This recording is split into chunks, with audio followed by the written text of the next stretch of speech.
أعوذ بالله من الشيطان الرجيم. بسم الله الرحمن الرحيم.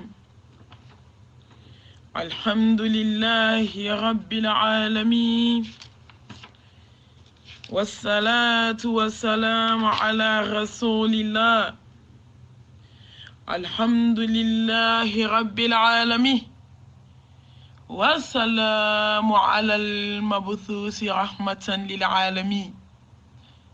سيدنا ومولانا محمد صلى الله عليه وسلم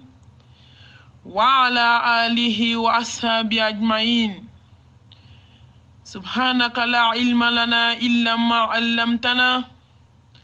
إنك أنت العليم الحكيم.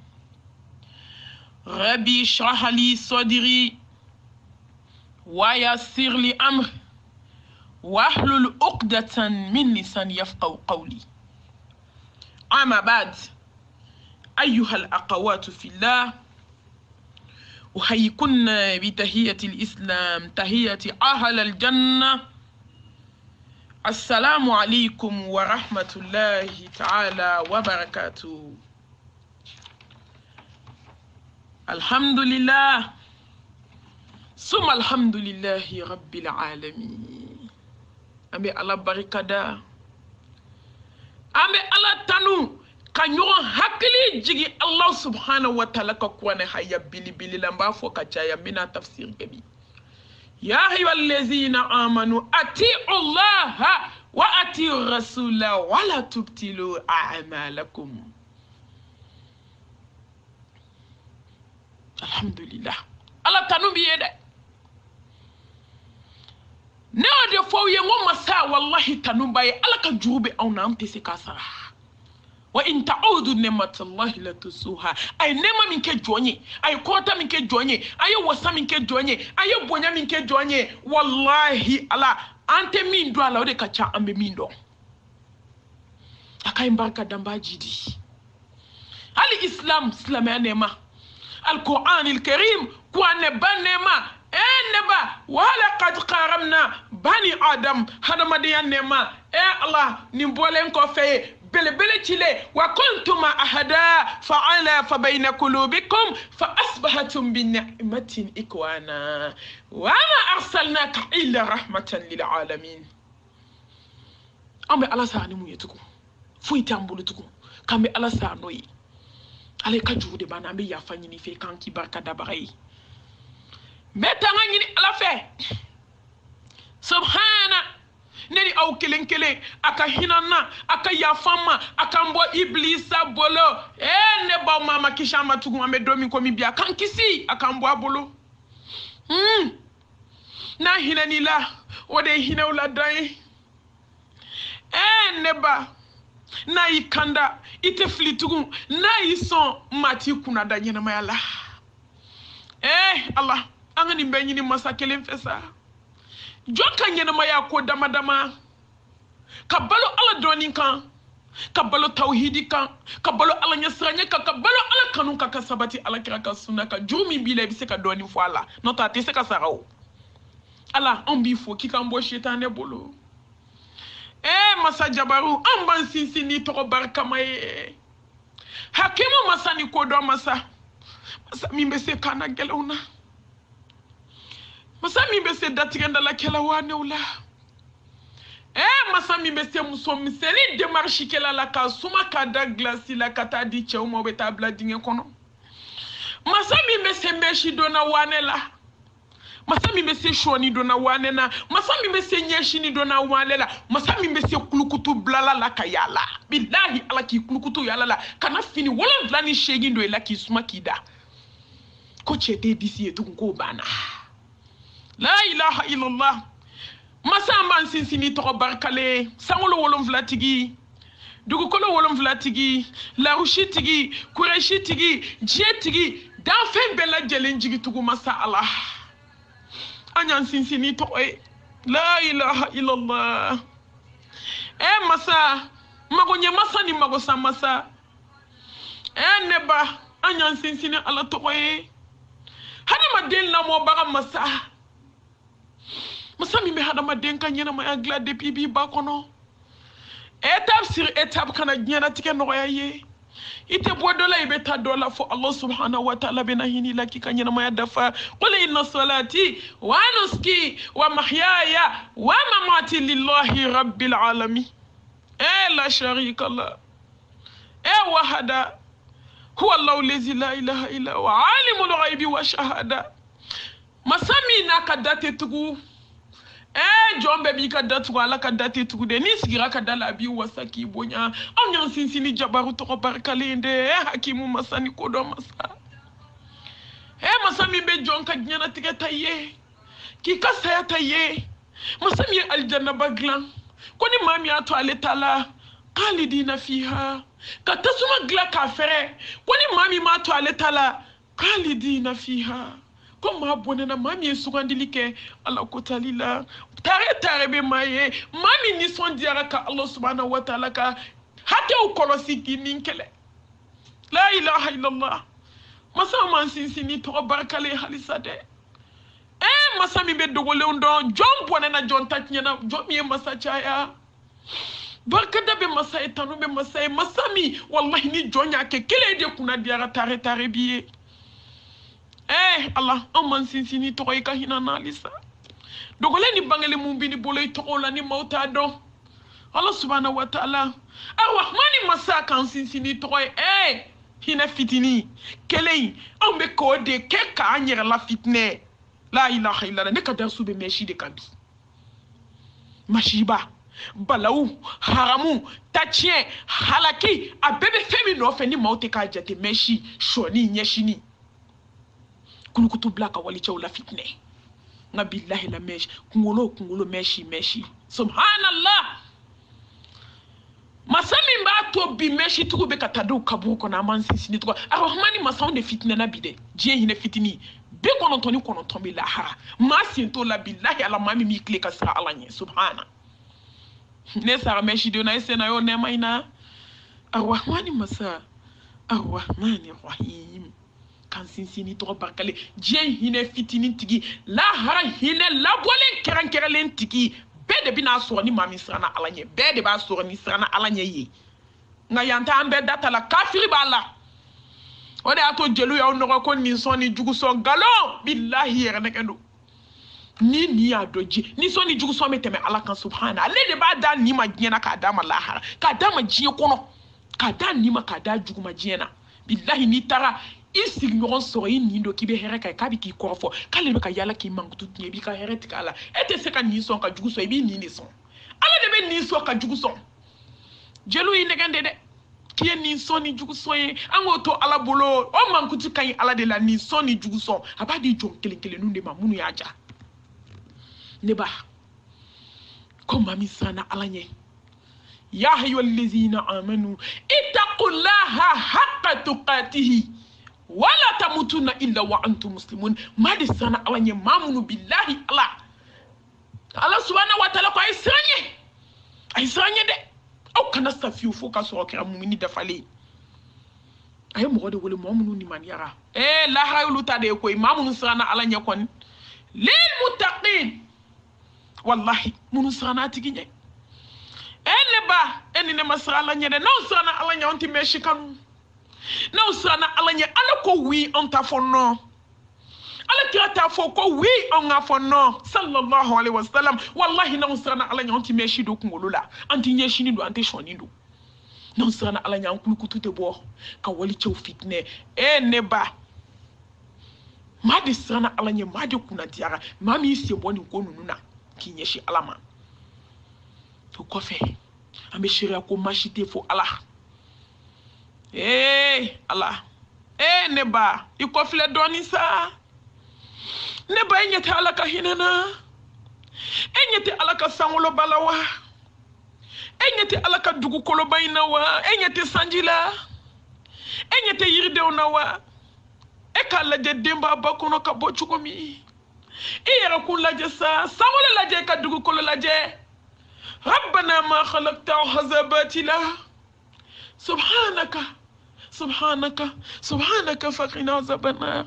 ne bay ko fle doni kana so diɲɛ k'i mala sa kofle idu sukun la wulisa ne bay masranwa e ka ala ka hine la jey kansa ite sranwa e masran sabe mami nyangede kanka sran kamo be mami nyede kanka sran ha sigara gele be mami nye o de kanka sran na jijugu bo ha ana joli kunu fo joli ku be poy ka bonno ni da fe Allah ne ba barzaki dali benye e kanka sran kiyama kene benye e kanka sran balansi benye e kanka sran la ilaha illallah mizani benye e kanka sran ne bay masran lisa samba bidu joli benye ki bube baki koloba ka klaka glay kwaye ala ko sayate balote te sayati nyana maya ene ba e manka sran ala ka hine la jey kansa kana songa retata ne ba hujata umbolo koy kaira lala Allah angonde be ya fayina la fe aka hina una Allah ine mabe da fawngan koy ne bay mobli nyuma la jessa voyage kala ngana Allah ja avion be tatuko mi kati jigi yo ka kolo ye gorbine climatiseur bi kasola mobli nyuma bi bolo 3 places bi bolo kananyine koy ko watako yawman turja'una fihi ila Allah thumma tuwaffa kullu nafsin ma kasabat wa hum la yuzlamun ambe seria ko machite fantiki ala ni ala indona wallahi ni ala indona flati faraka wallahi ni meshi do femi kira flanka fo parce que ala ko kamandai mo be flanka fo afle mori bara do ni fenfe mani ala nyake ikira mushriku yi parce que yefendo janyata ka Allah subhana kisini nemani baraka ko jidi bele ka sallallahu alaihi wasallam o kofe ya hayyul ladhina amanu atiu Allah wa atiu rasula wa la tubtilu a'malakum eneba idalen kofe alala ibeni selibayina ibeni sumbayina ibeni sarakati babayina idalen kofe alakira laka ala labatuka alakira labato sallallahu alaihi wasallam ikra cheye ikra musoye ikra demsenie ikra makorabaye ibe fantan lawo ibe fama ya lawo ibe nafuluti ya lawo ati Allah wa ati rasulah ibe fulawo ati Allah wa ati rasulah ibe banalawo ati Allah wa ati rasulah na fulo chamane bi kunga ala labato ika ala kira labato wala tubtilu a'malakum ni nkofe kanika baranyuma ncheni ala kotai mbalma muso kanika baranyuma ncheni meshi badonyi abla billahi jako ati jati nama jumuni hakeni tatnye sima to baraji sima jako neba jako famau iwelela fantamuso ewelela fama muso welela ke guman korba welela jomso welela demseni welela ma korba welela aw be welela de kaw kasra alanye alaka ko kaw kana tugulike mimbe meshi fere mimbe meshi do kuna abe do min kuna abe do min ka dukono kaw bebe jahana meta suma kono ko alati yafa awma parce que ay alakira soso ay ala soso ay alakira soso billahi meshi kiti be komi glo mami yo glo feri a izin be min bolo min ba ta ka wutola hali min be glo so yo yaw be dangalendu meshi fana be tindi subhanallah subhanallah subhanallah la ilaha illallah ne bay wele la sa fama muso wele la katikati tigi Allah wele la dugu be janjo muso wele la sa fama wele la fantan wele la keguma encore wele la nebe se dube la muso bangana yalan wele la mi be sumu ba onye fe kaya o comporter wele la mi be zikuru nye fe kaya o comporter ni ka turu kala jani kaleni wele la chapotigi wele la leni tigi wele la manani gari tigi hali jiti sega do kungolo fe wele la la ilaha illallah kaw kana tugulike wala tubtilu a'malakum akno kabara nyuma unchiesa ene bani seliba inko fe ni sumba inko fe ene ba usutura dona do bi ku yere nege ko leni la ilaha illallah ene ba kana kulonge kaw yere la sa ay ala tanatui ala ti meshi fe ay fara meshi la nebe na dalu dama daw ka meshi kan ngom so do ene wele dondola ako malmatu ne dem so fitini mabali ku ate so meshi sirima ako wallahi donola le de ajaku ya ko fo kundi la ka meshi ka kuna deni be kule kumbe ka siri deni be ka kule kundi la be ka deni ngolo tinti a woro flanche deni nintigera ay ma baluku atete me santa ate santambo ako billah le be balimina deni sumana le ba kono ka snu la ja deni sara ene babi tamisa ambe tamisi san ala kota fle koy ambe tami ambe tami tasuma kono wa ambe tami aljanna kono wa aw yarate sharia tensa kan kata yoro mi ko donné ne baw ne de la kan fonga wajulu do la muso deni do bugo tigini ndo hap me nyama ko kilin wallahi bab manafeka dese bako ko alayid ale che fatwa kono nya tan fladi ba le bolo ni ale ka dumini ke domi fona le fin ko sala danga dembe ta yalla abe fere munu ke abata do meshi la ka do akungulu la le kuma na feka dese dono la ta meshi pake du sa ka kle dur de ke ka digi ka jamanjamba bla ko fe aklele kundigi la kanida yo mi billahi ni alay jon kuna dia hey ifana ka do alay kuna dia koy ni mboma ko wajulu bay seminary be sena ko ane kala no bala chew bala muso bala busu kono ma bala halisa ambe ka kafriya kanyeshi Allah subhanahu wa ta'ala kame jana alala oda to alati munafiki fe innal munafiqina fi darkil asfali minan nar ayamun ke kablaw yerenye la harasa ya ayyuhallazina amanu taqullaha wal tamzur nafsin ma qaddamat lighadin wattaqullaha innallaha khabirun bima ta'malun amunu darani alala ayamu bla aw yerenye lahara meshia shoni wa nyeshini wa nye kanwa lengulu bla ka wali chew fitne wa ko foli wa doma kandon wa mori kandon ma soma kandon wa ma sogo nyimi wa hasidiya wa ben senkonia wa ma juguya wa billahi mo fu iklanka bla yerenye fuku jugu deni nani dakle gan fe do fendo nani jo akuna ko fey ma babe ka nye photo mka ko fey wolo so fima ne babulu afan be datugule ka aye ko man kan na ka ibolo dali duskuna ka ba sama kale bala kibe bagama muna ka ko meshi bi kuna iblene pour de la mini ni takata bla tasmala billahi ko fo yoromi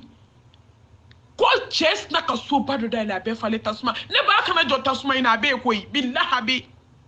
ablale meshi do na onye so do be odo meshi do na o de be doing billahi ala kira so bagani mo mu do fara kunze dika sallallahu alaihi wasallam alay to aka masala denis na tinto anyele la sui akoko fenyi fembo ali dusuna ka ba bla sui ngono ka le nyele la ne ba ni ne do e kanka munke taubatan nas tubu ila allah taubatan nasuha ya ayyuhallazina amanu tubu ila allah taubatan nasuha wa tubu ila allah jami'an ayyuhal mu'minin la'allakum tuflihun ngama tubi de billahi tarasu ko nyefo bay ba konde billahi ala me doni baw chelo be sugo munu fa ko be ni ngode ako mama foy teni ko foy la ilaha illallah foy teni ko abora ki ko ki je ka sara jangele mina nana be kabade firi tara ko suni ko ka jadoni ko fe quartier no tara kabta kabakar ne baw ngasi ne tara choro dinge do kono clé saba ni mo ko baw de ayro ira ka meshi toni ko to fe tout monde meshi nyimi kana se deni ko lo maka deni toli billahi fo di mo ko be kala clé saba asabana de limo ba ya hira mola ala maso jonka teme he masenka kele ate kujona akanyanga tate kujona ina rabbika la shadid masenka nyine dika kele aflana anga bamako kilina dini fana meshi kada nie ko meshi kada ka te meshi ni kenaka bab manafeka de sa te seli foi manda musique la meko gorbine ite ni bondola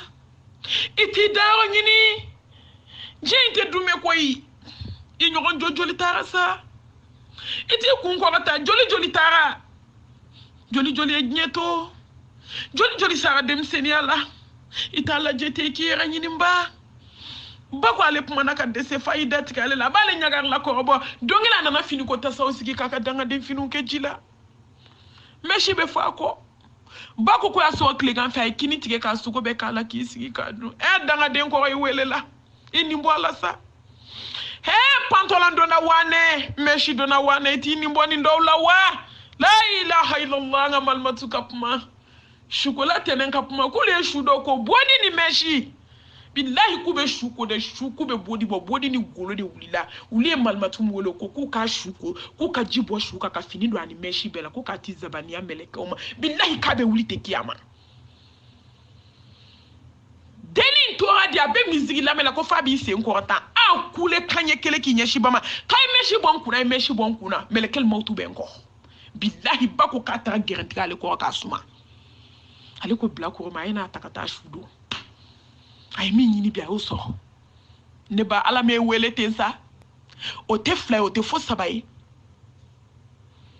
seli bali ko wallahi alati mashi ka seli mine ka meshi tu kuna ka shoni tu shoni na ka nyeshi tu nyeshi la ye fendo fariere ka minta doyi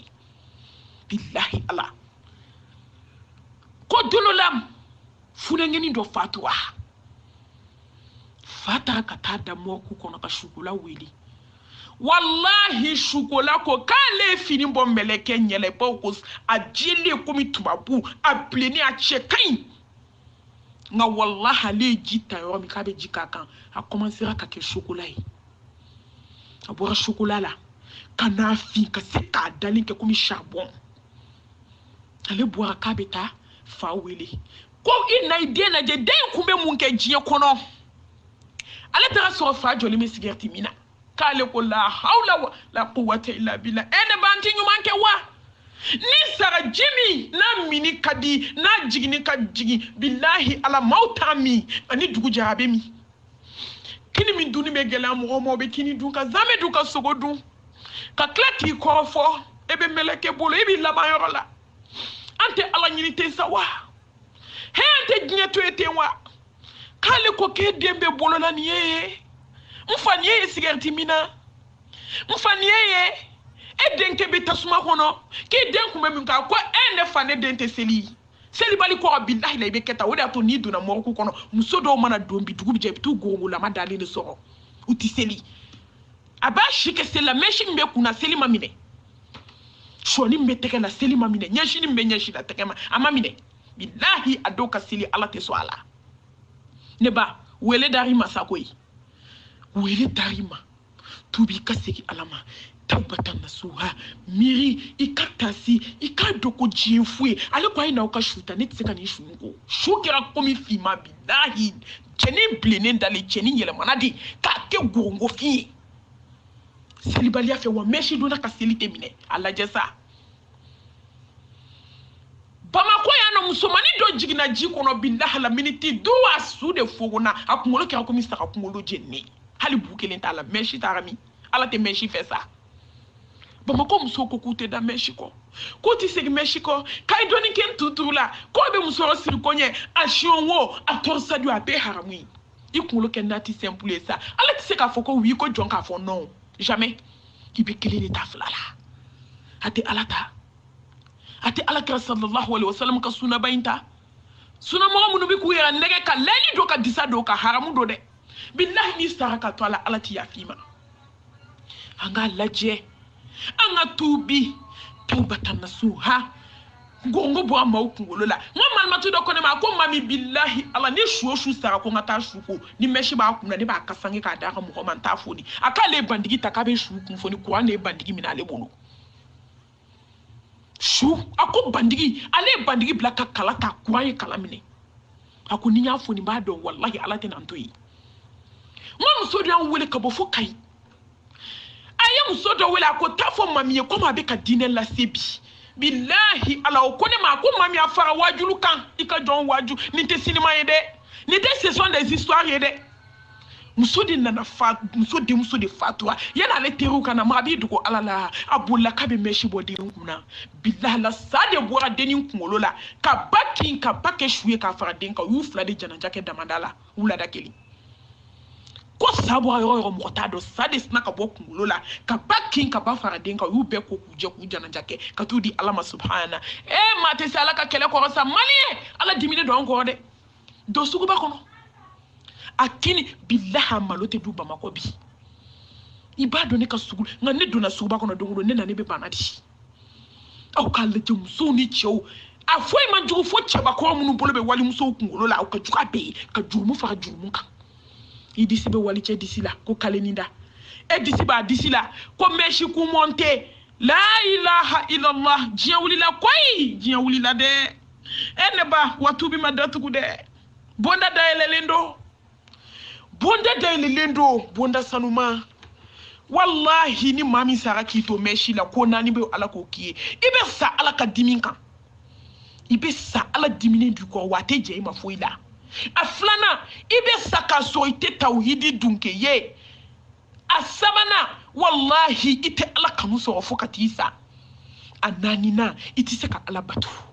ifanga be bay dawla be bay daraja be ba parce que femi bi kuna mandi alay akana ninjate ko histoire koy neba awma ala ka jon nebe nyera kuma ayo dium wala ya ayyuhal ladzina amanu udkhulu fi silmi kafa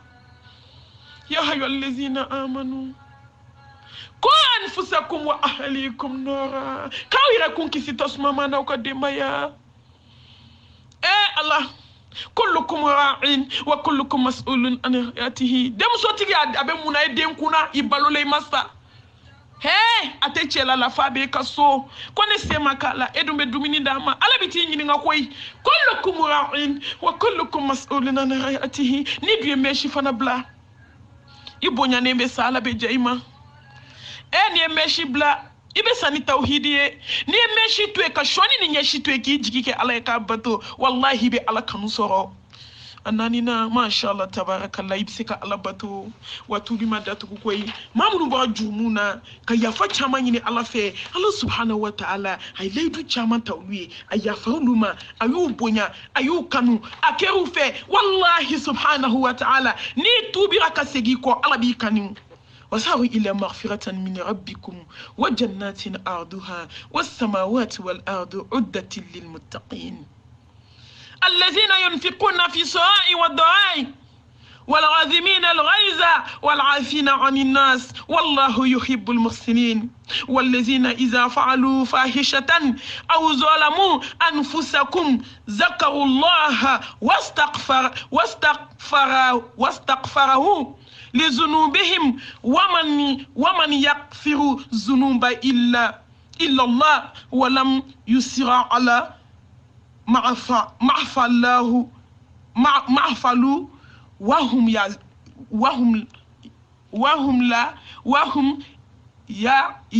ay subhanallah be haketo hay nya dursi nga be foti doni bala be ya famani yorala wahum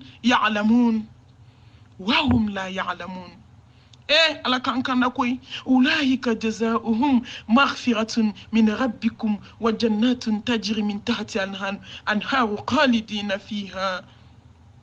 wa ni'ma ajrul amilin neba kibe mun kono tugu ite tubi ibe mun kono tugu ite tubi abe yafa nyini me yafa nyina ofe haya durusi takacha tuma do labe nyami doni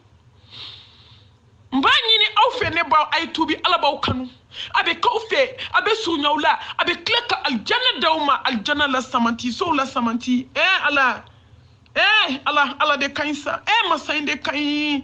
ajrul amilin masayinde biseka ninke jonye koy wallahi masayinde biseka hine jona masayinde biseka jon sutura masayinde biseki segi biseka madomi fate bati balmate sinjite terite jenyoronte betora santora waritora finitora